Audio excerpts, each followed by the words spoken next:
Hola a todos, ¿qué tal? ¿Cómo están? Muy pero muy bienvenidos a una nueva reunión del canal, reunión número 149 de mercados internacionales, bolsas a máximos. Bueno, vamos a estar viendo qué es lo que nos fue dejando una nueva semana en bolsas y, bueno, ya casi mediados de noviembre, acercándonos a fin de año en los mercados, a diciembre, último mes del año, que bueno, estamos a la vuelta de la esquina, ¿sí? De ya terminar el año 2023 en bolsas. Vamos a ver dónde estamos, vamos a hacer un análisis de los índices, de las acciones, de la situación cripto con estas últimas subidas que venimos teniendo y presentación de resultados también de un gigante, ¿sí? De los mercados, que es Disney. Es verdad que viene muy pero muy golpeado, pero vamos a estar analizando en detalle los resultados empresariales que fue dejando esta semana, así que a quedarse hasta el final. Gracias por estar ahí del otro lado, como decimos, y bueno, a todos los que se van sumando, muy bienvenidos. Acuérdense, esta es mi visión de los mercados, nada de lo que decimos es recomendación de compra y venta, cada cual tiene que hacer su propio análisis, operar en consecuencia. Yo soy dueño de mercado de capitales, agente productor independiente, inversor individual y también, sí, les voy dando semana a semana al menos mi visión, mi opinión, para ir dejándoles también a ustedes herramientas para que se puedan ir manejando en los mercados. A los que recién están comenzando, repito, bienvenidos al canal. Los invitamos también a sumarse al Telegram, que es totalmente gratuito. Vamos compartiendo noticias, novedades, opiniones, siguiendo ahí sí también en el día a día los mercados, sí, como todas y cada una de las semanas. Y vamos de lleno porque hay muchísimo, muchísimo para compartir también en el día de la fecha. Vamos a estar viendo qué nos dejó a nivel de rendimientos la bolsa, ¿sí? Y particularmente algunas noticias de cómo estamos a nivel semanal con índices, commodities, la situación del oro, bueno, que venía bastante bien. Vamos a ver dónde nos encontramos también el día de la fecha. El petróleo y la energía, también bastante interesante la situación técnica. Bitcoin, Ethereum, vamos a ver también Cardano y, bueno, lo que tiene que ver con algunos activos, ¿sí? De análisis técnico que tengo para compartirles y, bueno, en detalle ya nos vamos a meter después de lleno en lo que estuvo pasando con Disney, con presentación de sus resultados y cómo viene, sobre todo para ver un poco la perspectiva de lo que puede pasar, de dónde venimos, ¿sí? Con este empresón, pero que, bueno, que viene teniendo problemas al menos los últimos trimestres y los últimos años para Disney. Dicho esto, arrancamos ya con el recorrido, con una semana que, como pueden apreciar, mixta. ¿Sí? Tuvimos gran parte del sector tecnológico aguantando correcciones de mercado, correcciones que se dio, por ejemplo, el sector energético, en lo que tiene que ver con activos como Tesla, algo también, fíjense, de algún sector con Texas Instrument bastante más aislado. Y, bueno, la parte de salud, haciéndolo bastante más flojo, sacando Eli Lilly, sacando United Health Group, algún otro activo dentro del sector industrial también haciéndolo bastante bien. Pero el resto, como pueden apreciar en pantalla, bastante mixto, ¿sí? Repito, sacando unas subidas bastante fuertes de la tecnología de casi 4.1% al alza, con servicios de comunicación industriales que fueron lo mejorcito de la semana.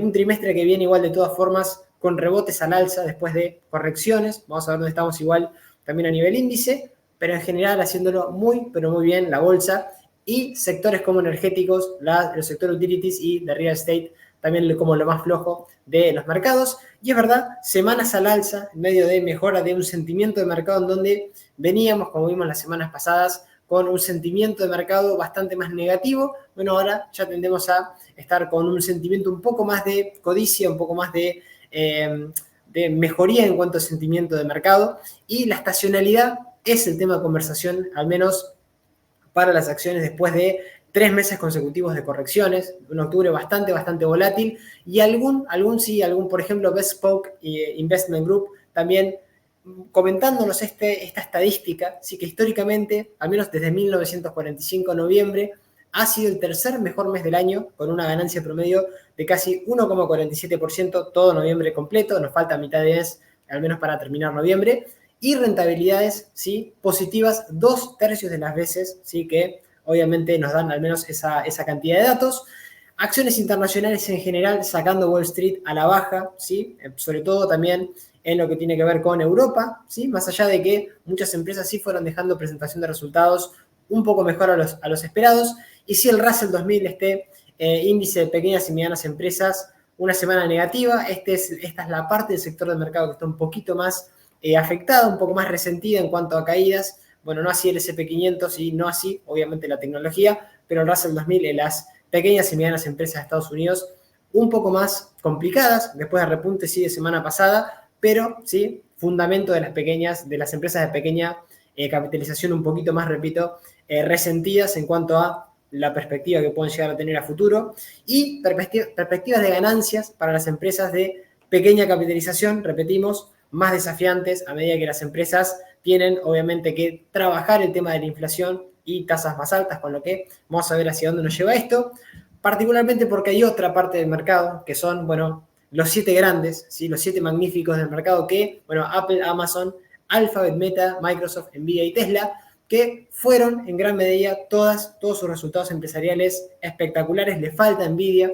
presentar resultados el día 21 de noviembre, que vamos a estar, bueno, obviamente compartiendo por este canal. Tesla, la única que dejó resultados un poco más flojos, un poco más negativos, el resto con resultados muy buenos, ¿sí? Creciendo y, bueno, precisamente haciéndole frente a todo lo que se pueda escuchar del ruido del mercado, del posible colapso de la burbuja de las financieras, bueno, de las .com o todo este ruido que escuchamos. Bueno, los 7 magníficos siguen siendo 7 magníficos, al menos por ahora, ¿sí? Particularmente con resultados espectaculares y con inteligencia artificial, ¿sí? A la cabeza, al menos como caballito de batalla. Parece que eso, lejos de asustar al mercado, bueno, al menos ahora empieza a disiparse un poco el ruido después de caídas, por ejemplo, con Microsoft ya en máximos, ¿sí? Máximos de toda su historia, a cierre de día viernes, con Amazon recuperando, con Meta ni que hablar, y con Apple también, después de algún rebote, volviendo otra vez a la cabeza, como también Google. Lo más flojo acá sí, es verdad, Tesla con muchas correcciones dentro de su sector, y Nvidia que no presentó resultados empresariales, que veremos si termina de activar, pero la verdad que estas 7 magníficas, ¿sí? Suele ser, o al menos se dice, si vamos a volver, si de alguna manera tener alguna corrección respecto a estos activos, bueno, el optimismo en torno a estos 7 magníficos, ¿sí? Puede estar justificado. ¿Por qué? Porque hay un dominio de las megacaps, de las megatendencias, como la inteligencia artificial, este desarrollo de computación en la nube, pero las valoraciones, obviamente, como pueden apreciar en pantalla, 34.3, sí, el price earning, significativo en cuanto a la comparación del resto del mundo. El S&P, puntualmente, fíjense, está bastante más debajo de lo que tiene que ver con esta valoración. Es verdad, valoraciones exigentes, pero que al menos como podemos ver, apreciar en pantalla, sí, esto es positivo, porque incluso en este contexto sí tuvimos ganancias de casi 2 dígitos, sí, generándose constantemente en este tipo de empresas, manteniendo el mercado, estas 7, y particularmente, bueno, cuando al menos lo comparamos con algunos otros índices de igual ponderación o algún índice también internacional, haciéndolo bastante bien, mucho más arriba en cuanto a valoración, pero justificando esas valoraciones que al menos por el momento son positivas para el mercado, hacen que los mercados sigan al alza, y que también, si analizamos esto otro, el flujo de caja empresarial, ¿sí? Esto es por quintiles. A ver, los rendimientos de flujo de caja libre, puntualmente tanto del S&P como los componentes de el resto de empresas. Si analizamos, ¿sí? El rendimiento de flujo de caja libre, que es particularmente un índice de solvencia financiera, ¿para qué se compara este flujo? Bueno, puntualmente, un alto rendimiento del flujo de efectivo libre significa o implica que las empresas están generando efectivos, con lo que puede usarse para pagarse rápidamente sus deudas, reinvertir en sus obligaciones, devolver a los accionistas vía dividendos o recompra de acciones de la propia empresa. Y en el siguiente gráfico, como podemos apreciar, LPL Research y FactSet, ¿sí? Esta es la fuente que traigo y comparto como siempre, muestra los rendimientos, ¿sí? De flujo de caja libre, tanto del SP500 en el top del quintil, y por debajo los 7 magníficos, ¿sí? Obviamente que si vemos la dispersión que hay entre los quintiles, entre los 4 quintiles, ¿sí?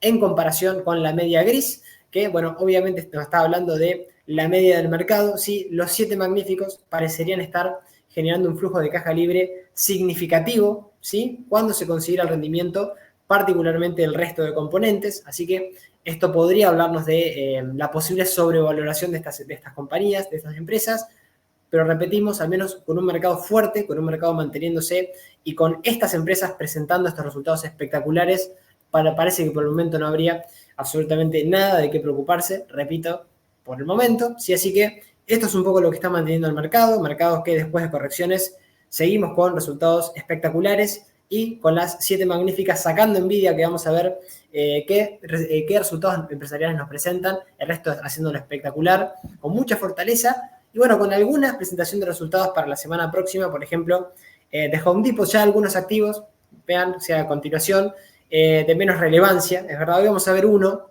puntual, que lo ven acá, que tiene un timing técnico espectacular. Vamos a ver si lo mantiene, precisamente con presentación de resultados.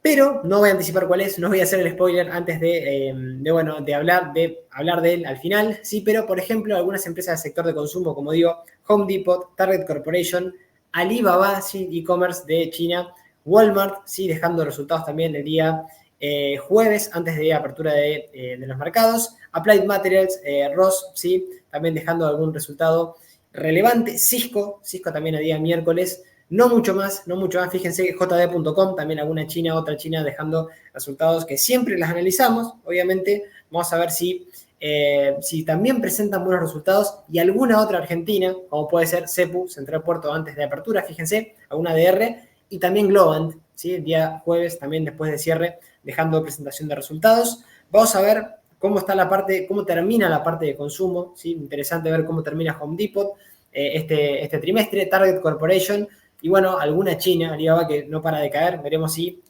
presentación de resultados hacen esta mella de que quizá lo peor pasó o, bueno, tenemos que seguir un poquito más en fase correctiva las próximas semanas. Vamos con la parte cripto. Interesantísima semana, muy alcista, semana que seguimos, al menos con esta tendencia alcista de medio plazo, ya no decimos de corto. Bueno, Ethereum casi un 8,41% a la cabeza esta semana, una de las criptos que más subió, junto con Ripple, junto de las principales, obviamente. Después hay altcoins que subieron más incluso, pero de las principales, Ethereum, Ripple y Bitcoin siendo las más fuertes, con mucha fortaleza alcista, al menos esta semana. 4,72% fue lo que más subió, lo que subió Bitcoin. Después, repito, otras acompañaron a la par de esta subida que va teniendo Bitcoin. Y alguna noticia interesante, esta de traigo para compartir con ustedes de esta semana, respecto al mundo cripto, de las fuentes Glassnode. Bueno, el peso pesado del mercado tradicional de derivados y futuros, el Chicago, el conocido como el CME, Chicago Mercantile Exchange, superó a Binance en el interés abierto en futuros de Bitcoin, ¿sí? ¿Qué indica esto? Bueno, me dirán, ¿de qué es esto, Kevin? Bueno, particularmente indica un cambio hacia una mayor participación de jugadores grandes en el mercado cripto, participación institucional en el mercado de las criptomonedas, así que interesante cómo se va acercando un poco esto. Fíjense, tenemos el CME es la línea celeste, la otra obviamente es el de Binance, pero al menos nos estaría indicando un cambio hacia una mayor participación, repito, de otros jugadores en el mercado, no ya los retails, sino participación institucional en el mercado cripto. Veremos cómo se va manteniendo estas semanas y particularmente cómo se va manteniendo a medida que nos vayamos acercando al halving, a medida que nos vayamos acercando también a la aprobación de algún ETF de Bitcoin al contado, como estuvimos viendo, como gran noticia la semana pasada, que creo que es uno de los catalizadores importantísimos dentro del mundo cripto. Y dicho esto, vamos de lleno a la parte del análisis técnico de primero índices. Vamos a ir de menor a mayor, vamos a arrancar primero con índices y un SP500 que sigue de fondo una tendencia muy alcista. Rebotes, sí, rebotes estamos teniendo ahora en este momento, con correcciones, sí, pero con unas correcciones que parecería esta semana estar terminándose. Máximos y mínimos crecientes de medio plazo también para el SP500, dejando un mínimo en los 4.122 puntos y nuevamente colocándose por arriba de la zona de la media. Muy buen cierre día viernes, cierre lejos, sí, al menos de la media de 200, que hoy es el primer soporte de corto plazo, 4.300 puntos. Y ahora atención, porque si es capaz de quebrar esta directriz bajista y el máximo decreciente anterior, 4.583, ya iríamos a buscar los 4.631, máximos de marzo del año pasado, para atacar directamente máximos. Fíjense que estamos bastante más cerca de romper directriz y de los 4.631 queda algún mínimo creciente anterior que fue dejando mucha fortaleza pese a últimas correcciones y bueno, con un trasfondo muy alcista todavía, con esta consolidación y corrección casi a nivel entre 50 FIBO y el FIBO 61.8 del último impulso, pero manteniendo al menos también máximos y mínimos crecientes en el medio plazo, niveles FIBO incluso que venimos a corregir hasta el 38.2 y el 50% del último impulso que mantuvo de manera espectacular y ahora repetimos rompiendo la media, rompiendo máximo decreciente anterior y la sucesión de máximos decrecientes que marcan una clarísima directriz que habrá que ver si el precio esta semana es capaz de animarse a quebrarlo al alza y de mejorar, manteniendo la media como soporte y repito los 4.122, doble soporte de corto plazo que tenemos que al menos monitorear, que no se pierdan, que no se rompan para que no haya un deterioro a nivel técnico. Todos los principales indicadores, el estocástico puntualmente, en zona de sobrecompra. Acá hay que ver que este indicador empieza a purgar sin perder la media ni mínimos anteriores. Ya el RSI en 60 todavía con espacio y el MACD en compra por arriba de cero. Al menos teniendo, repito, un poquito más de espacio algunos indicadores como estos que vamos compartiendo. Vamos con el Dow Jones, otro índice. Este sí me gustó bastante lo que pasó esta semana porque este venía bastante más rezagado que el S&P 500, ni que hablar que el Nasdaq, que es el mejorcito, ahora lo vamos a ver a continuación. Bueno, un poco se condice con todo lo que estamos viendo, fíjense, hablamos de buenos resultados empresariales de las tecnológicas. ¿Qué pasa con el índice? Bueno, precisamente anticipando un poco lo que iba a pasar, evidentemente descontándolo en su gráfico, y lo que estamos viendo también con el Dow Jones, este sector el industrial un poco más rezagado, pero es verdad que más allá de haber perdido los 32.603 puntos, mínimo de mayo de este año, dejó ahora los 32.378, de ahí un rebote y ahora sí, atacando los máximos decrecientes que tuvimos anteriormente, fíjense, y a día viernes apoyándonos en la zona de la media, fíjense, en realidad, doble sesión, la sesión del jueves y del viernes, apoyándose como soporte en la media. Veremos si es capaz de alejarse esta semana de estas zonas, romper estos máximos decrecientes y particularmente también romper esta directriz bajista para ir a atacar ya la zona puntualmente previo a máximos, ¿sí? Los 35.767 puntos, máximos de mayo del año pasado y máximos también de julio de este año, que veremos si como obstáculos es capaz de superar el Dow Jones para ir a buscar máximos en algún momento. Probablemente lo va a hacer este índice, veremos si es en este momento, manteniendo mínimos crecientes puntualmente en los 32.412, mínimo que dejó ahora el 26 de octubre, y también el mínimo que nos dejó en marzo de este año, que lo repetimos nuevamente, lo vemos semana a semana, 31.428 puntos. Dow Jones contagiado un poco por lo que pasa con el S&P y también con el Nasdaq, y ahora sí otra vez recuperando la media también como soporte en primera instancia de corto plazo. Indicadores, estocástico, clara zona de sobrecompra en 92, RSI por arriba de 59 y el MACD dando compra por arriba de 0. El estocástico quizá es el que menos me gusta, debería purgar quizá un poco alguno de los indicadores, el estocástico puntualmente en algún momento, sin perder niveles claves, ¿sí? Y dicho esto, seguimos con el recorrido de índices, ¿sí? O casi terminamos, vamos a ir a uno que hace mucho no vemos, que estamos hablando del Bovespa, pero antes de pasar vamos al índice que mejor está, o sea, el más volátil, ¿sí? El que tiene esa composición, el más volátil me refiero a de los principales, ¿sí? Pero un Nasdaq que habíamos tenido una corrección a nivel FIBO 61.8, corrección proporcional, de ahí rebotes, de ahí empezó la sucesión de máximos y mínimos crecientes, este último rally que parecería que a nivel técnico respetó la media, ¿sí? La media como claro soporte del precio del índice puntualmente ahora en los 14.379, mínimos crecientes puntualmente en los 14.266 y mínimo de mayo en 13.572 puntos.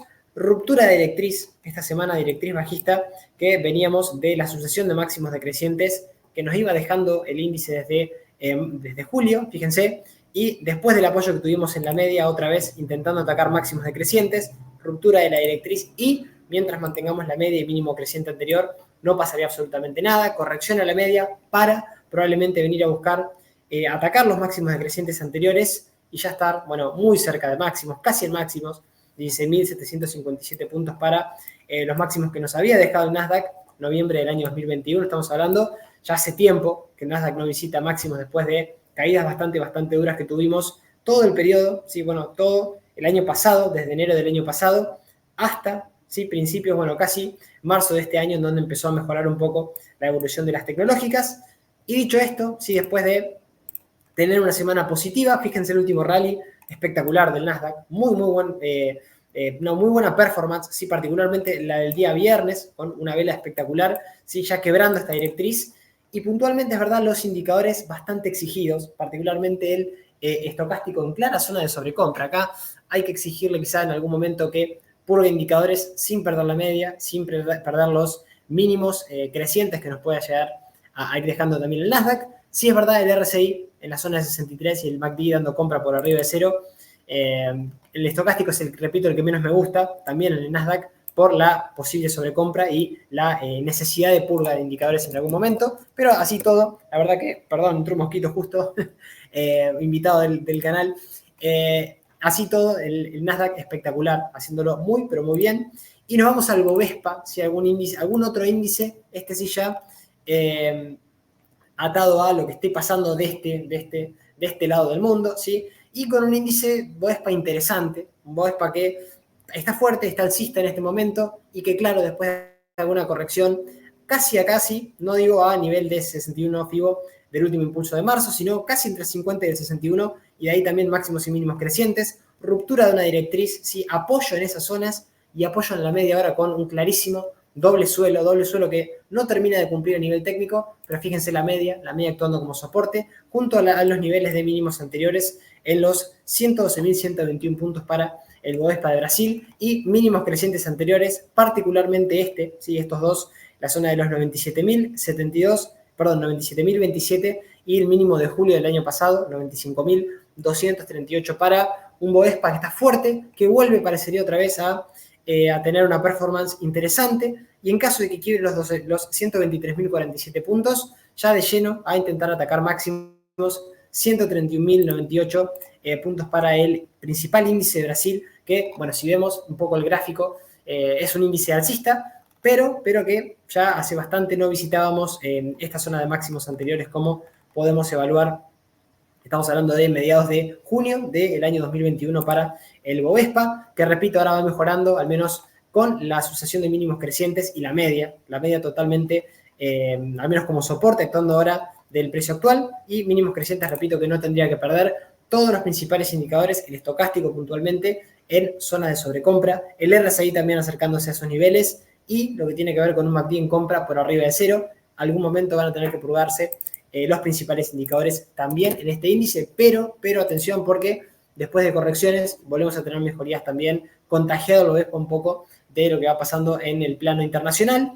Y nos vamos al oro, siempre analizamos también lo que vaya pasando con el oro, hablamos también de lo que podría llegar a pasar eventualmente con todas las empresas vinculadas a este sector, estamos hablando por ejemplo de lo que podría llegar a pasar con Barrick, con algún otro activo que sigue la evolución de lo que está pasando con uno de los principales activos que vamos viendo en las bolsas. Y atención, porque tuvimos un deterioro interesante esta semana a nivel técnico en el oro después de subidas también bastante fuertes.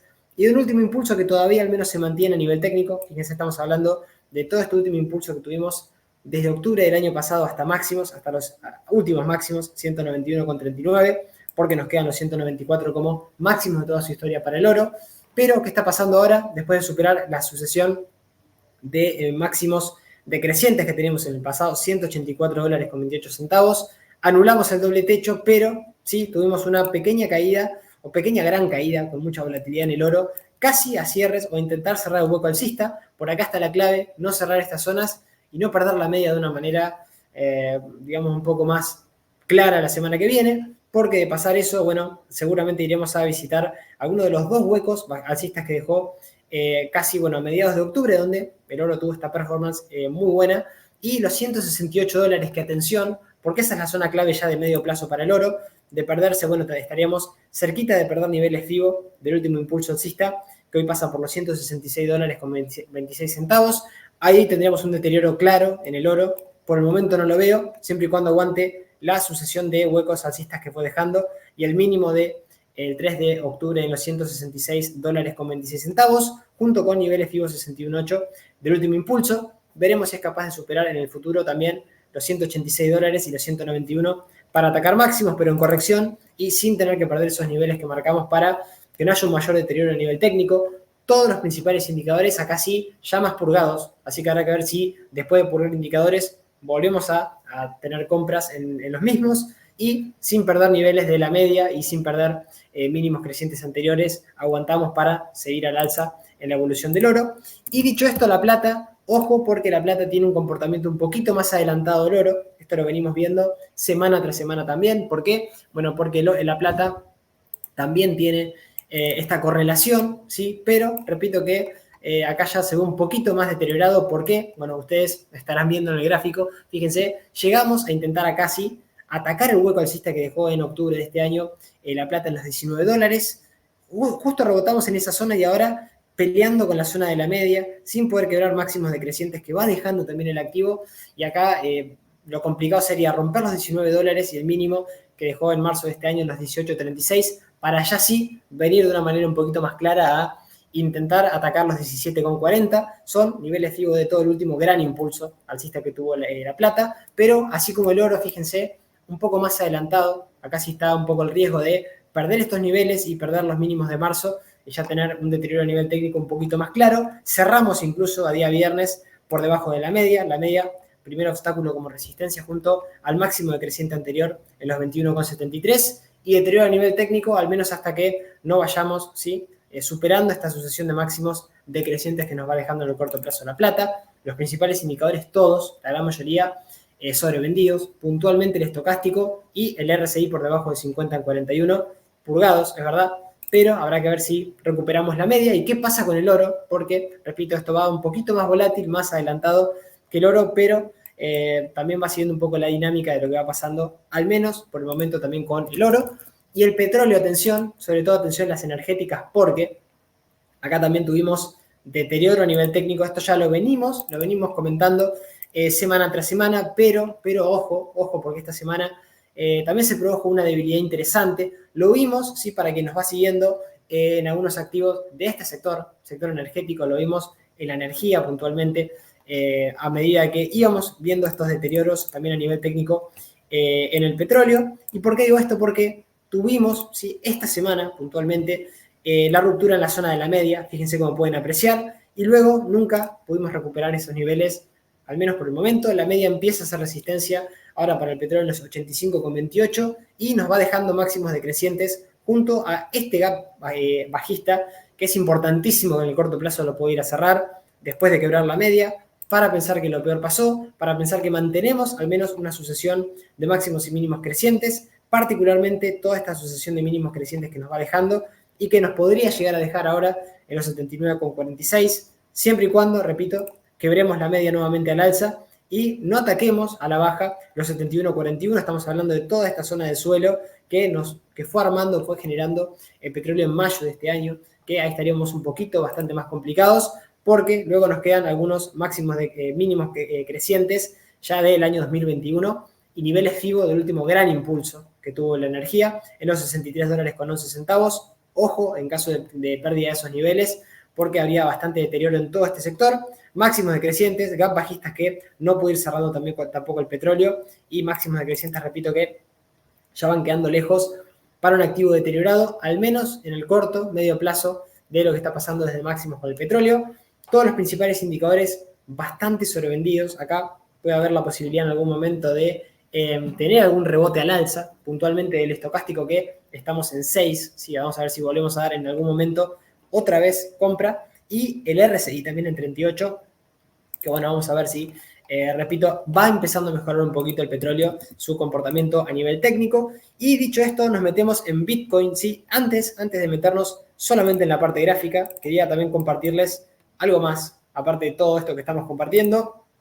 Acuérdense lo que hablamos cuando vimos la parte de la alt season, la posible alt season, ¿sí? Es decir, la temporada de las criptomonedas alternativas, ¿sí? Después de que empiece Bitcoin a subir. Bueno, les voy a dejar esta página que tiene una métrica de cuándo podría llegar a empezar o cuándo se da puntualmente esta alt season. Bueno, van abajo, ahora vamos a hablar un poquito de esto, pero vamos a poner traducida al español para que todos puedan entender esto. Quien no la conozca, bueno, bienvenidos, vamos compartiendo todo lo que al menos vamos teniendo conocimiento, ¿sí?, en los mercados. Blockchaincenter.net es la página, ¿sí? Y acá tienen para, voy a ver si lo puedo dejar también en el grupo de Telegram a esta página. Acá pueden buscar, obviamente, toda esta info de qué va pasando con las monedas alternativas, qué va pasando respecto a Bitcoin y cuándo se empieza a dar esa alt season que se da, o sea, la condición es que el 75% de las 50 principales criptos que tuvieran un mejor desempeño que Bitcoin durante la última temporada, durante los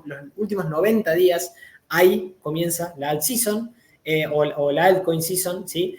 Quedando excluido, obviamente, del top 50 las monedas estables, obviamente Tether, DAI, todas las stablecoins, y los tokens respaldados por activos, ¿sí? Tenemos WBTC, bueno, varias, ¿sí?, que también forman parte de ese grupo, pero, bueno, fíjense que estamos todavía lejos.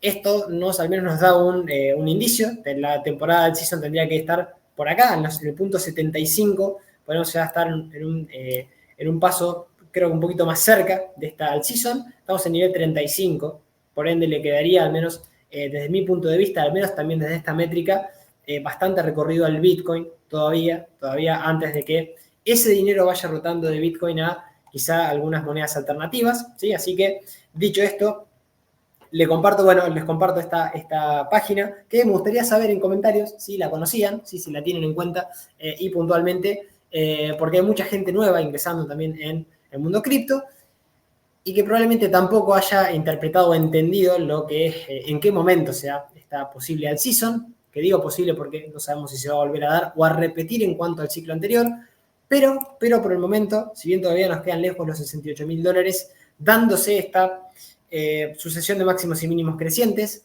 la media como soporte dinámico del precio en $28.669, zona que no hay que perder junto con los 24.931, que repetimos, era la zona de doble suelo, la zona que se activó por análisis técnico y fíjense, se activó una vez que quebró con gran volumen, con este volumen comprador que vemos en pantalla y con posible objetivo hacia los 38.632, casi un pelito llegamos en esta semana cuando vinimos a visitar los 37.890, no llegamos, pero bueno, casi cumplido este objetivo por análisis técnico. Habrá que ver si mantenemos algún mínimo que fue dejando en 33.429, porque nos queda únicamente soporte, repito, en la media ascendente, 28.669, terrible subida. Ojo con esto porque es la volatilidad que trae Bitcoin, siempre hay que tenerlo en cuenta, sobre todo por la porción que vamos a tener de participación dentro del total de nuestra cartera y de nuestro perfil de inversor, sí que siempre hay que respetarlo. Bitcoin activo que, bueno, aconsejo que lo pueda llegar a tener en cartera, que tenga un perfil agresivo, ¿sí? No es compatible con perfiles conservadores, más allá de que rinda lo que rinda, pero bueno, obviamente cada uno toma los recaudos que sean necesarios al momento de invertir también. $48.000 máximos de marzo del año pasado, del año 2022, lejos todavía y casi sin resistencias. Es verdad que tenemos algún puntito en 40.000 o alguna zona de máximos en los 40.000, 42.965, pero el más claro lo tenemos en los $48.104 para Bitcoin. Repito, la media y la zona de los 24.931 como soportazos, activo alcista, activo de medio plazo que fue mejorando muchísimo, y acá tenemos otra vez el mosquito, perdón, que quiere invertir en Bitcoin también, bueno, ahí lo sacamos. Todos los principales indicadores, el estocástico sobre todo en sobrecompra, el RSI en 81 y, bueno, muy sobrecomprados y, indicadores que en algún momento van a tener que también purgarse, pero Bitcoin que habrá que ver si en esta corrección mantenemos la media, mantenemos mínimos crecientes y sobre todo esta zona, ¿sí? Y cuando vayamos a visitar los $40.000, en caso de quiebre creo que vamos a estar bastante más cerca con la volatilidad que tenemos de descansar y seguir 48.104 y los 68.000 como máximo de toda la historia, 998, lejos. Estamos hablando de que estamos en niveles de noviembre de ya hace 2 años, ¿sí? Del año 2021. Así que vamos a ver qué es lo que va pasando con, bueno, la gran mayoría de indicadores también, como repetimos, bastante sobrecomprados. Dicho esto, vamos con Ethereum, que, bueno, muy fiel al gráfico. Este es un gráfico que me encanta de Ethereum. Va siguiendo de una manera espectacular también lo que está pasando con el Bitcoin. Pero atención, máximos y mínimos crecientes. Fíjense la zona en la que fue capaz de frenarse a nivel técnico Ethereum de una manera clarísima. Sí, estamos hablando máximos de mayo del año 2022, del año pasado. Máximos de abril de este año en la zona de los 2.136. Y fíjense dónde nos frenamos ahora cuando tuvimos este último rally, cuando fue acompañando un poco las subidas fuertes que tuvimos en Bitcoin. Esas zonas son precisamente las que estamos ahora yendo a atacar con este doble suelo cumplido por análisis técnico después del quiebre de la media y la media ahora como gran soporte, media ascendente, atención en los $1.740 y en la zona de suelo, sí que nos dejó precisamente ahora en octubre en los 1.534, doble zona que acá sí Ethereum no tendría que perder para que no haya un mayor deterioro a nivel técnico, indicará el mínimo de marzo en los 1.375 también de memoria, junto con los mínimos que fue dejando desde esta última reversión al alza, que ahora sí lo vemos bastante más claro. Ojo en caso de producirse el quiebre de los $2.138, porque ahí sí, acá no tenemos otra resistencia cercana a los $3.000, 3.161. Acá podríamos tener una subida bastante más exponencial en caso de quebrar de manera clara toda esta barrera. Fíjense toda esta gran resistencia que está teniendo el activo. Y bueno, sin perder la media, repito, junto con mínimos crecientes para Ethereum, que al menos replicando lo que hace Bitcoin, me parece espectacular. Este activo solía ser bastante más volátil que Bitcoin, cosa que sí me llamó un poquito la atención, pero dejando velas como estas, fíjense, sesiones muy, muy fuertes, mucha volatilidad y, bueno, volatilidad en este caso al alza, acompañando un poco lo que fue el sentimiento del mercado cripto, mejorando estas semanas. Todo lo que tiene que ver con principales indicadores, estocástico en sobrecompra, RSI en sobrecompra y MACD estallado, indicadores que en algún momento se van a tener que ir purgando, veremos si respetando la media y mínimos crecientes como estamos analizando en pantalla. Y dicho esto, antes de pasar a lo que tiene que ver con algunos activos para compartir e ir a Disney y cerrar con Disney, porque quiero cerrar con el activazo, a ver, digo un activo que está muy débil, pero un activo que hay que tener, si al menos en una watchlist, en una lista de seguimiento. Vamos a hacerle un análisis un poquito más exhaustivo el día de hoy. Y vamos con Cardano, sí, vamos con ADA, que, fíjense, sí es verdad, quebró una pequeña directriz bajista, pequeña, digo, de medio plazo, sí, que viene de mayo del año 2022. No puede superar, es verdad, máximos decrecientes, pero quebramos la media de una manera clara, con mucha volatilidad, fíjense, el 2 de noviembre, y ahora sí, intentando atacar esta zona, la zona precisamente de la directriz. Veremos si es capaz de quebrar los 0,48 y sí, mejorar de una manera un poquito más clara. Acá tenemos mucha volatilidad también, ¿sí? Activo que llegó a cotizar $3.24 en sus máximos. Estamos hablando de, septiembre del año 2021. Ya pasó bastante por el camino. Y ahora sí habrá que ver si es capaz de enfrentarse a los máximos decrecientes después del quiebre de la directriz, que le faltaría confirmar. Sí, es verdad que la quebró, pero falta una vela quizá un poquito más clara para ya alejarnos del máximo decreciente anterior e ir a buscar los 0,46 y seguir. Vamos a ver si Bitcoin ayuda un poco en esto, aunque sin niveles de sobrecompra. Bueno, la verdad que bastante claro en todos los principales indicadores, puntualmente el estocástico, puntualmente el RSI y un MACD en compra hace muchísimo tiempo. Así que dicho esto, antes de pasar a presentaciones de Disney y el análisis que tenemos que hacer para seguir un poco lo que va pasando con Disney, vamos con algunos activos que tengo para compartirles. Ojo con los activos que vamos a compartir, todos muy alcistas, todos, algunos cerca de máximos, como el que vamos a ver a continuación. Visa, Mastercard, ¿sí? Monopolio dentro de su sector, ¿sí? Sector de tarjetas de crédito a nivel mundial y sector que lo sigue siendo espectacular, sector que está muy cerca del máximo de toda su historia. Estamos hablando del máximo de julio del año 2021. Desde 2021 no visita máximos Visa, así que fíjense la fortaleza del mercado en algunos activos que tenemos. Esta no es la excepción, y es verdad que nos estaría generando un pequeño suelo, ¿sí? Después de las últimas subidas, máximos y mínimos crecientes desde las caídas bastante duras que habíamos tenido, incluso llegando a quebrar mínimos de octubre del año 2020, recuperación, y la media ahora empieza a hacer soporte en múltiples ocasiones. Fíjense nuevamente, sí, ahora también en septiembre y octubre, siendo la media soporte es la media en los 231,62, mínimos crecientes, y atención, porque de quebrar máximos entre mínimos nos estaría activando, sí, un triple suelo a nivel técnico, siempre y cuando, repito, podamos quebrar los $249 aproximadamente para Visa. Todavía no lo tiene activado, sí, por análisis técnico, pero nos llevaría a visitar $272,39 en caso, repito, de romper máximos. Y es verdad, figura que sean máximos, pero una figura que al menos nos permite gestionar el riesgo cercano a la zona de la media y cercano a la zona de mínimos anteriores, al menos de mínima, para ver si seguimos con esta evolución alcista.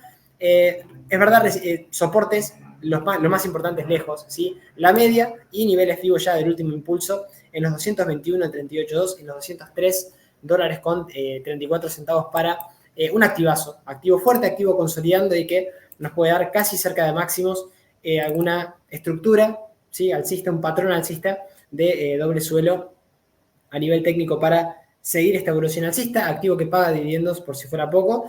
Es verdad, los principales indicadores bastante exigidos, el estocástico sobre todo, el RSI por arriba de 50 en 61 y un MACD en compra por arriba de 0. Así que, dicho esto, pasamos con otro gigante, con Google, que lo venimos analizando, lo venimos viendo semana a semana, pero así como vimos todas las fortalezas que están teniendo el resto de tecnológicas, Google con, Microsoft casi máximos y Google con este gap bajista que dejó después de resultados que hacía peligrar qué es lo que podía llegar a pasar con este activo. Bueno, parece que nada, al menos por el momento, porque vino a aguantar la media, fíjense, después de este gran hueco bajista que dejó en los $137, y después de ir a testear la media, vuelve otra vez a rebotar para ahora sí intentar atacar nuevamente este gap bajista, sin cerrar, fíjense, porque justo lo tuvimos precisamente este rebote casi a los niveles del último hueco alcista que dejó en julio de este año, así que sin cerrar el hueco alcista anterior, va ahora a atacar el hueco bajista que dejó en presentación de resultados. En caso de quebrarlo nos quedan los 140,93 y de ya después máximos en 151,55. La media soporte clave 122,36 junto con el mínimo de julio en 115,29, doble zona junto con el doble hueco alcista que al menos no debería perder Google de corto a medio plazo. De largo plazo los 105,54 ya son niveles FIBO del último impulso, del último gran impulso que tuvimos desde noviembre hasta el último máximo, junto con los mínimos de noviembre en $83 con 25 centavos, activo que después de una pequeña corrección a la media, ahora sí animándose nuevamente a atacar el hueco bajista, y ojo, porque purga indicadores, es verdad, el estocástico no está saliendo recién de sobreventa, pero con mucho espacio hacia niveles de sobrecompra, el RSI recién poniéndose por arriba de la zona de 50 y también un MACD en compra por debajo de 0, así que Google la verdad que haciéndolo espectacular, manteniendo la media y yendo nuevamente a atacar ese hueco que dejó, bajista que dejó en esas zonas. Y vamos con Tesla. Este es uno de los activos, de los 7 fantásticos que es un poco más preocupante porque para acá perdimos la media, ¿sí? Habrá que ver si con esta volatilidad que tiene Tesla es capaz de mejorar, y vamos a ver qué condición tendría que pasar a continuación para que técnicamente mejore Tesla. Bueno, tenemos máximos y mínimos crecientes todavía de medio plazo desde enero de este año, en donde Tesla lo hizo espectacular, fíjense, máximos y mínimos crecientes. ¿Cuál fue el problema? Que de medio plazo perdimos el mínimo, sí, que teníamos en estos niveles. Estamos hablando de los 212 dólares para Tesla, y sobre todo porque también dejó un hueco bajista después de presentar resultados el 18 de octubre, en donde pierde la media y la media pasa a ser resistencia, hablando de los $229,87. Esta zona más la pequeña directriz bajista que nos deja de corto plazo y máximos decrecientes anteriores son el principal obstáculo ahora en el corto plazo para Tesla. En caso de cerrar el hueco bajista y sobre todo romper esta directriz, en caso de quiebre de los $280, ya estamos en otro cantar, en otro panorama, pero atención de perder los $194 mínimos que dejó el 31 de octubre y puntualmente mínimos de abril en los 151, porque se podría amplificar un poco las caídas para Tesla. Habrá que ver qué es lo que pasa, un sector muy volátil, sector que también depende ahora sí de este activo casi con exclusividad. Ya alguna directriz de largo plazo lo tenemos cercanos a los $302 para Tesla, que está lejos. Sí, habrá que ver si cierra este hueco bajista y particularmente qué pasa con la media sin perder mínimos crecientes que marcamos en pantalla. Así que dicho esto, sí, indicadores también más cerca de sobrecompra del estocástico, aunque con un poquito más de espacio. El RSI sí purgado en 42 y un MACD dando compra por debajo de 0. Que vamos a ver qué es lo que va pasando, pero la pérdida de la media en el corto plazo no me gusta. Ese hueco bajista tampoco, así que prestar atención qué pasa con esta doble zona de soporte para Tesla en el futuro. Repito, mejora mucho, se rompe directriz de corto plazo y cierra hueco bajista rompiendo la media Tesla a nivel técnico. Así que dicho esto, vamos con otro activazo. Este sí, quizá pendiente de lo que pueda llegar a pasar. Si estamos hablando de un activo de un sector muy defensivo, estamos hablando de United Health Group. Repetimos y repetimos hasta el cansancio este activo, que no se habla mucho de este activo, pero es un activo que es alcista hace muchísimo tiempo. Nosotros somos insistentes. Es verdad que tiene algunos periodos bastante flojos, como lo han tenido la gran mayoría de activos en crisis. Estamos hablando, por ejemplo, de la crisis del 2008, pero con un rally espectacular y recuperación después, ¿sí? Y sobre todo quizá algunos años, algunos periodos de descanso, ¿sí? Los años 90 hasta el 2010 aproximadamente, hasta el 2000, descansando, después un rally espectacular hasta nuevas crisis. Bueno, estamos ahí cerquita de máximos, es verdad, ahora en la actualidad, pero ¿cómo llegamos a máximos? ¿Llegamos con un rally espectacular o llegamos con descansos, con consolidaciones, con, estas pausas en el último rally que tuvo, que creo que esto también es interesante evaluar? ¿Por qué? Porque es un activo que parecería estar queriendo atacar máximos, ¿sí? Y activar un rango de consolidación al alza, ¿sí? Que recién sucede, ¿sí? Quebramos máximos entre mínimos y rompemos los 558 con una proyección alcista por objetivo, ¿sí?, de este posible patrón en los 670,30 centavos de dólares para United Health Group, que nos dejaría ahí a la zona de la media como claro soporte dinámico del precio, 502 dólares, y la zona de suelo, la zona de los 447,84, que de perder esta zona, bueno, tendríamos al revés el rango activado de la baja, correcciones quizá proporcionadas a nivel FIBO y una complicación ya para tener correcciones un poco más fuertes, un poco más duras, pero de quebrar máximos nuevamente, repito que es un activo interesantísimo y un activo que, bueno, puede ayudar a equilibrar las carteras para quien tenga mucha tecnología y no tenga algún activo como estos para poder incorporar a futuro. Dicho esto, 558 dólares y los principales indicadores sí bastante más sobreexigidos en sobrecompra.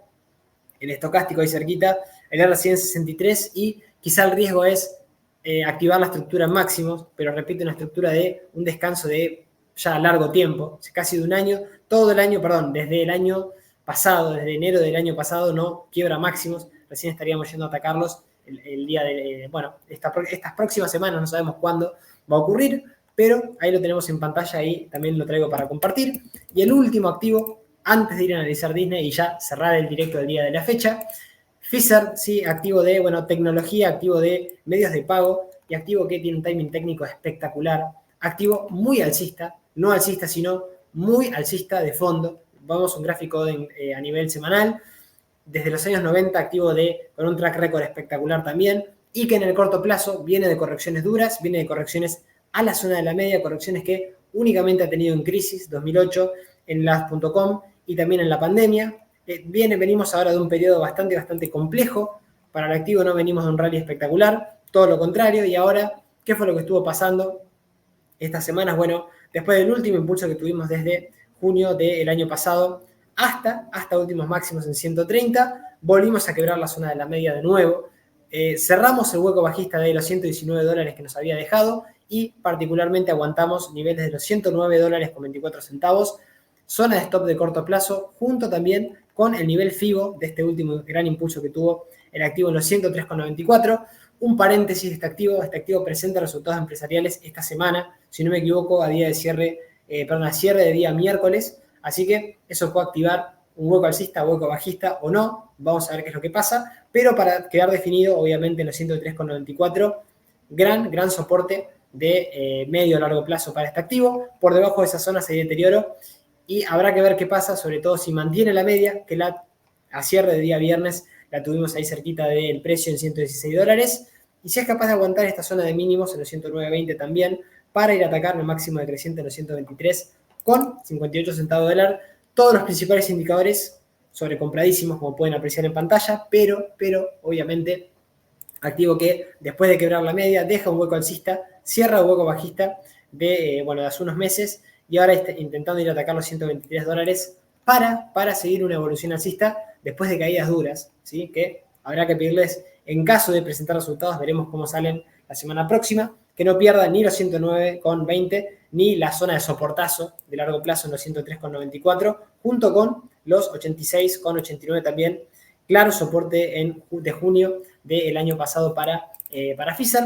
Repito, todos los principales indicadores también sobrecomprados. Acá también hay que prestar principal atención, ver qué es lo que puede estar pasando esta semana con presentación de resultados. Y casi llegando al final, ¿sí? Gracias por haber estado ahí nuevamente del otro lado, como todas y cada una de las semanas que estamos para compartir con ustedes. Resultados empresariales de Disney. Vamos a hacer hincapié en qué fue lo mejorcito que dejó esta presentación de resultados, que fue buena, sí, presentó resultados del tercer trimestre fiscal, ¿sí? Beneficio por acción de 0,14 centavos de dólar, 56% más que el año anterior, ingresos 21.240 millones de dólares, 5% más. El ingreso no fue una barbaridad, pero muy bien en cuanto a beneficios. ¿Y qué hay que decir de esto? Bueno, en la gran mayoría de segmentos, sacando la parte de deportes, que estuvo plana, ¿sí? El resto, sobre todo en este segmento, en la parte de experiencia, que ahora vamos a ver qué tiene que ver con los parques, tiene que ver con toda la parte que más le costó en la pandemia, bueno, haciéndolo espectacular, o mejor dicho, que los trimestres de los años pasados, casi un 13% arriba. Es verdad, en canales domésticos y en canales internacionales un poco más flojo, pero en la parte de consumo directo al cliente haciéndolo bastante bien, mejorando algún costo, ¿sí? Un costo operativo, y que creo que ahí viene un poco el desafío que tiene Disney, ¿sí? O a lo que apunta, ¿sí? Si bien no es rentable el día de la fecha, por eso vamos a ver qué es lo que está pasando a nivel técnico ya para ir cerrando, logró reducir de manera drástica las pérdidas, ¿sí? De casi 1.500 millones de dólares el año pasado, ¿sí? A 387.000 millones de dólares este trimestre. Y obviamente esto es la incorporación de nuevos suscriptores, casi 7 millones en el trimestre que pasó. Y Disney apuntaría a cambiar también, o al menos tiene un poco la idea de apuntar a cambiar el rumbo de los negocios de transmisión y lograr una mayor rentabilidad ahora este año. La división de experiencias fue lo mejorcito, esto es lo que impulsó un poco el resultado de beneficios. ¿Qué es esto? Bueno, los parques de diversiones, complejos turísticos y cruceros es el principal catalizador de las ganancias que tiene Disney el día de la fecha. Repito, un 13% más fue lo que aumentó. Obviamente, no todo fue color de rosa tampoco en este segmento. Disney World Florida se enfrenta a desafíos de conclusión de la celebración del 50 aniversario, cierre de Star Wars Galactic, Star Cruiser y inflación salarial. O sea, tiene un montón de cuestiones a resolver también Disney en este aspecto y planea en ese sentido invertir casi 60.000 millones de dólares para potenciar los parques. Creo que es un poco el fuerte, no solamente de la marca, sino del segmento de su negocio, de lo que es la marca de Disney, puntualmente los parques de diversiones. Así que veremos si junto con esto, más los complejos turísticos y los cruceros, puede ir mejorando, ¿sí? La parte de deportes con ESPN, también interesante, porque tiene que ir mejorando, llegando directamente al consumidor. Es también otro de los desafíos de Disney para tener una plataforma deportiva digital con competencia. Acordémonos que hay mucho de esto, hay mucho de streaming, hay mucho de Netflix, hay muchas otras plataformas, entonces Disney con su marca va a tener que ir metiéndose de lleno, como lo está haciendo, es verdad, pero como le está costando, es verdad, ese es el tema. Y la gestión de costos e inversión es la idea de lograr un equilibrio, o sea, al menos de esto entiende la compañía, establecer un nuevo objetivo deficiente de casi 2.000 millones de dólares y, repito, compensar costos de creación de contenido y expansión de streaming con una estricta gestión de costos para ser rentables. Puntualmente eso es lo que tiene al menos en mente la gente que gestiona y maneja Disney.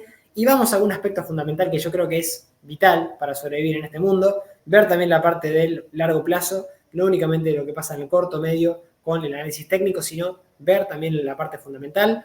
Volatilidad de Disney, bueno, hoy por debajo de la industria, fíjense que no tiene una volatilidad que esté por encima al menos el día de la fecha, o tampoco se considera un activo que está en un sector volátil.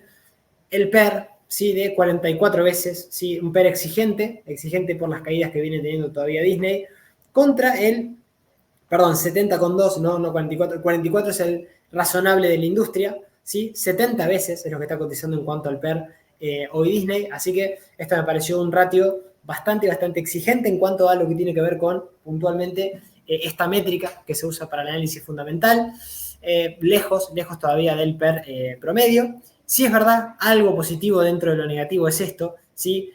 Flujo de efectivos futuros en cuanto a la estimación del valor razonable, casi un 47% infravalorado Disney, en cuanto al precio razonable que debería tener para los analistas, en casi 171 dólares. Esto obviamente hay que agarrarlo con pinzas, es solamente una métrica en cuanto al flujo de caja descontado, pero creo que es una métrica que suma bastante para entender dónde estamos y entender que, bueno, acá también creo que pasa un poco el tema. Tenemos una empresa que al día de la fecha no es rentable, o le está costando ser rentable, mejor dicho, perdón, no es rentable, pero no es lo rentable que debería ser por ser Disney. Fíjense, el ROE, la ROA y el ROS, el rendimiento de capital invertido, muy por debajo de la industria, ¿sí? Así que creo que acá también viene un poco la clave de lo que tiene que ir mejorando Disney también en cuanto a ratios de rendimiento, de rentabilidad. Lo mismo el ROE futuro a 3 años, ¿sí? Que es de 10,7, la industria marca un 12, acá también está bastante por debajo, debería quizás descontar un poquito más de posible crecimiento. Situación patrimonial que acá parecería que la deuda no es lo más importante, aunque le está costando ir reduciendo de manera paulatina. Fíjense, la deuda es capaz de tener un nivel de deuda satisfactorio, cubre deuda y cubre intereses, pero, repito, tiene que ir generando a poquito esa reducción de la deuda para ir asimilando un poco esa parte de rentabilidad en su negocio. Y la parte del management, ¿sí? Robert Iger, que es verdad que el equipo directivo, de momento al menos, no tiene una gestión experimentada, así que esto también es un aspecto a tener en cuenta para entender el management, quiénes son las personas que están manejando Disney. Y este análisis FODA, también que lo traigo, que me gustó bastante. ¿Cuál sería la fortaleza al día de hoy? La deuda. Hoy no tenemos una deuda en la cual sea un riesgo, esto que vimos recién, pese a esta falta de reducción, tiene un nivel de deuda satisfactorio. Debilidad en las ganancias. Estamos hablando, es un negocio que todavía no es lo rentable que era en el pasado, sin duda, ¿sí? Y las ganancias también fueron disminuyendo durante el año pasado. ¿Cuál es la oportunidad? Bueno, que las ganancias anuales crezcan más rápido que el mercado y porque se está negociando al menos por debajo de la estimación de un valor razonable en cuanto a algunas de las métricas que nos da Simple Wall Street, que es esta página que utilizamos para hacer este análisis fundamental. La amenaza es que los ingresos anualizados, ¿sí?, crezcan de una forma más lenta que el mercado estadounidense. Así que, analizando todo esto y particularmente lo último que vamos a estar viendo el día de la fecha, la parte de lo más importante, al menos después de todo esta charla de la parte fundamental y de cómo fueron los resultados empresariales, la parte a nivel técnico. Atención, porque es verdad, tenemos una pequeña figura de corto plazo, así que vamos a decir, Disney de largo plazo es un activo muy fuerte, muy alcista. Esto es Disney de largo plazo, ¿sí? Estas caídas que estamos teniendo es a mínimos de marzo del año 2020, pero no hay que dejar de ver el bosque, ¿sí?, más allá de ver el árbol, ver lo que pasa en el corto o medio plazo. El largo plazo sigue siendo muy fuerte y muy alcista, pero bueno, a medio plazo, fíjense, llegando a niveles que está claro, mínimos de marzo del año 2020, estamos hablando de los $78.93, mucho peligro en caso de perder esas zonas, porque no tenemos soportes, fíjense, recién en los 68,92 centavos de dólar, estamos hablando de mínimos del 2014, estaríamos hablando de caídas muy, muy fuertes y sobre todo los $60 del 2013, 2012 en 46 y, bueno, sobre todo particularmente 2011 en $28.38, un activo que llegó a cotizar $203, estamos hablando de Disney, así que más allá de los $88 que vale el día de la fecha, a prestar mucha atención porque desde mi punto de vista quizás lo peor no pasó por algunas cuestiones, ¿sí? Está un pasito, yo creo que de empezar a ir a mejorar o darnos alguna señal. Yo creo que es importante no intentar anticiparse al mercado, sino ir sintonizado con lo que está haciendo efectivamente la empresa, sobre todo particularmente a nivel técnico, que acá tenemos todo lo que vimos, todo lo que hablamos fundamental, toda la presentación de resultados, absolutamente todo está traducido en la parte del precio, en el gráfico. Así que lo que va pasando, lo que podría llegar a pasar ahora, más allá de este pequeño doble suelo, fíjense, a nivel técnico que lo tenemos en pantalla, que es verdad, se activó después de quebrar los $86.25. Hay volumen comprador y tenemos un posible objetivo cortito hacia los $93.55, casi al máximo decreciente anterior que dejamos, ¿sí?, hace poco en este año, y los 94,66 también de junio de este año, y el gap bajista, que acá yo creo que va un poco la clave. La clave está, al menos lo que entiendo yo, es no perder la zona de estos mínimos, $78, romper la media de una forma más clara esta semana, no mucho más que esta semana, la semana próxima, o bueno, estos meses quizá necesita consolidar un poco más Disney, pero para dejar de caer, ya ponernos arriba de la zona de la media e ir a atacar los $100 en donde está el hueco bajista que dejó en mayo de este año Disney, porque después de eso está claro que tenemos muchísimas resistencias, máximos decrecientes anteriores. Y otra cosa que quizás no me gustó tanto fue que después de las caídas que tuvimos, la caída de noviembre a nivel técnico, la media empezó a hacer resistencia en bueno, acá la rompimos, pero fíjense, fue cuestión de estar una semana y media por arriba de la media nuevamente, quebrarla abajo y seguir una tendencia bajista de una manera clara sin poder superar los $126. Y la media, fíjense, 1, 2, 3, casi 4 veces siendo resistencia dinámica del precio. También ahora, a día jueves, fíjense, a día jueves deja el hueco alcista, pero sin poder dar ese pasito de ya ponerse arriba de la media sin problemas, y ahí sí ya pensar que lo peor pasó. Pero atención, rompemos la media, si la media empieza a ser soporte, próximas semanas, próximos meses, y cerramos el hueco bajista en los $100, mejora muchísimo la perspectiva a nivel técnico de Disney, directriz bajista también, que la tenemos ahí bastante lejos, después de todos los máximos decrecientes que nos muestra este activo. Principales indicadores, es verdad, la gran mayoría sobrecomprados, el estocástico sobre todo, y el RSI llegando a la zona de sobrecompra, aunque un poquito por debajo de los 62.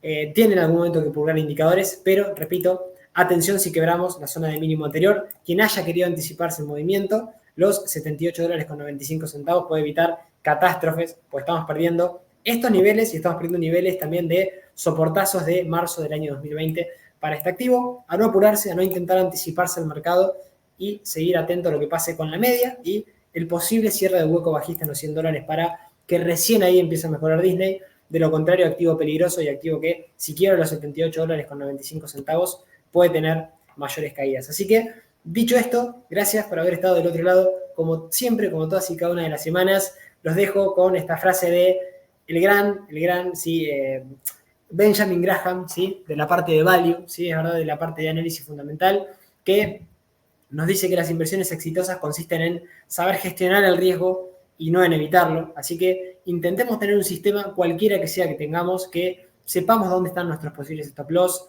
hasta dónde aguantaríamos las pérdidas en caso de que el activo se nos vaya en contra y más allá de ir diversificando, estar sintonizados con lo que tiene que ver con la tendencia en cada uno de los activos que tengamos en cartera, ¿sí? Así que dicho esto, gracias por haber estado nuevamente una nueva semana conmigo y nos vamos viendo. Ojo, atención esta semana porque, bueno, tenemos elecciones, ¿sí? Seguramente el fin de semana que viene, así que especial atención seguramente día jueves o viernes para intentar captar todo lo que fue pasando en el mercado con la evolución del Merval y con la evolución de cada uno de los activos que vamos a estar también compartiendo en nuestro canal. Que arranquen una excelente semana y nos vamos también hablando por Telegram. Un saludo para todos y todas. Que arranquen excelente semana. Chau, chau.